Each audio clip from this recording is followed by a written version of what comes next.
Good morning everyone, today we're talking about the 24mm 1.4. Is it a bad idea or not? Let's go!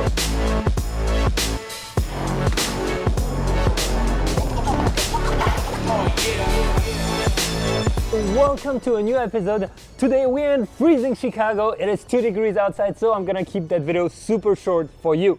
Guys, Christmas is coming and we all know we love gear, so are we gonna get a lens? Are we gonna get a camera? All that. I thought I would reveal with you what I thought about my 7-day challenge with the Sony 24mm 1.4. It is a great lens, but there might be a few things you might want to know before you put it under your Christmas tree. So, as you know, I went to Lanzarote and decided to go on a challenge and shoot only for 1 week with the 24mm 1.4. So simply, I thought it would be a great way for me to know that lens, but also to push my creativity, get to shoot differently, because after a year of traveling around the world and shooting with just zoom lenses, 16-35 at 70-200, well, shooting with the prime lenses is actually really fun. So after that experience, I want to share with you what I think is great about that lens and what I think can be improved, what is not good about that lens. And we'll just wrap up and talk about, should you get a 16-35 2.8? Do you want to go towards a zoom, or is the 24mm 1.4 a better option for you? Let's get right into it.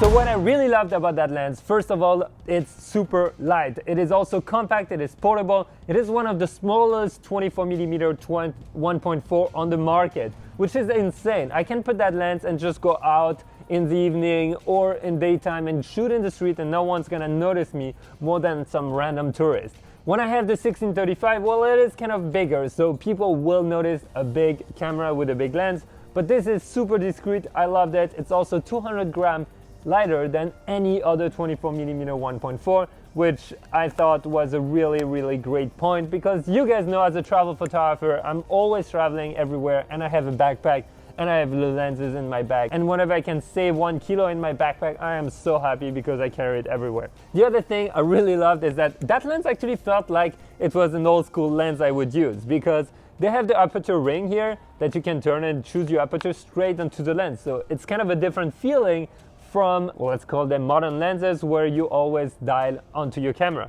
Here you can have that contact with the lens, and well, I kind of like the experience, that's all. Now, if you don't like the experience, you go back to A, you lock it like that, and that's gonna do the trick. You can control it from your camera. The other really cool feature that I didn't use for photography but for video is actually the click on off. So when you turn it to off, you can actually turn the aperture ring smoothly. It doesn't make any noise, it doesn't do any click, which means if you're doing a video, and that's what I was showing you when I tried it at Photokina, you can go from 1.4 to f6 in a very progressive way, which is a great effect for video. Now, the other feature is, as you guys know, it's a GM lens, which means there is a button for eye focusing, which is great.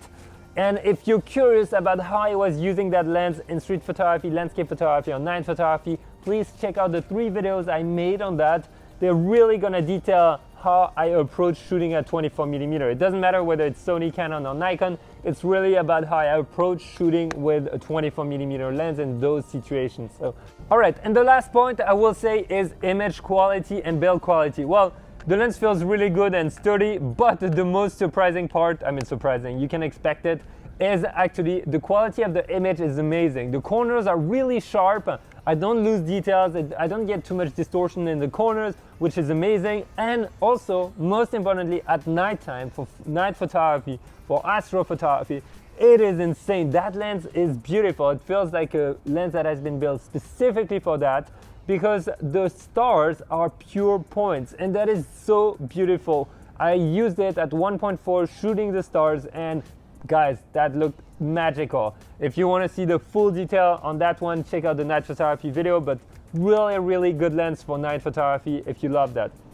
Now, what was my biggest problem with that lens? I would say my biggest problem was that for a while I was just keeping the aperture ring like set on something, and I wouldn't lock it when I would move location, which means every time it would rub against my body or the bag, sometimes my aperture would change a little bit. But that was an easy fix. When I saw I could lock it, I was done, that was it. And also I just made sure I wouldn't rub it against my clothes because it damages the lens too. The other downside is also the price, because it's around $1,400, which is a real investment. It's not just a good to have lens, it's something you must need. So think about it. If you're trying to get that lens, think about how much you're gonna be using it.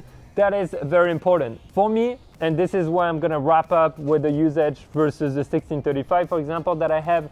This is the lens I will take whenever I want to travel light. When I'm going to do some street photography downtown Chicago at night, like I'm going to do in just a few days, and I'm going to take you on that adventure, guys, this is the lens I will be using. Simply because it is very portable, it's small, compact, it's discreet, no one's going to look at you, people don't care, they just think you're a normal tourist. So this is definitely the lens I would have if I had to shoot in low light or just wanted to travel light to go to places.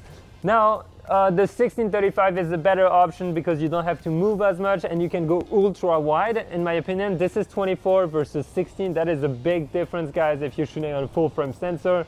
But if you're worried about not being able to reach 35mm focal length because you are 24, remember you can turn on the APS-C mode on your camera, which basically turns your full frame into a crop sensor, which turns that lens into a 36mm. You lose a little bit, I think, in megapixels, but who cares? This is a great option, and that's gonna cost you nothing more, because the 16-35 is $1,000 more, almost, or an 800. So big difference. I mean, you could buy another lens for that price. All right, so that wraps up my thoughts on the 24-1.4. Remember, guys, a prime lens is amazing. It's gonna get you to shoot differently. It's gonna get you to move. It's gonna get you to really get closer to people, at least at 24mm. And I think it's a great option if you want to challenge your creativity, if you want to challenge your photography. Maybe you've been shooting with zoom lenses all the time and you feel a little bit bored. Wow, prime lenses, insane. You're gonna love it. With that being said, guys, if you don't know me, I'm Pierre. I'm a travel adventure photographer. I'm shooting those videos all around the world, and I'm sharing my adventure, photography adventure. So if you like that, hit the SUBCRB button, ring the notification bell. It's gonna make an amazing noise. It's gonna make a huge dong, and you will be notified for the next adventure. Guys, get out there, go shoot, try something different, try something new, and I will see you in the next episode. See you guys, bye. Just wanted to say, it's cold, it's really cold. It's really, really cold. I think I'm done here. I think I'm done. Bye.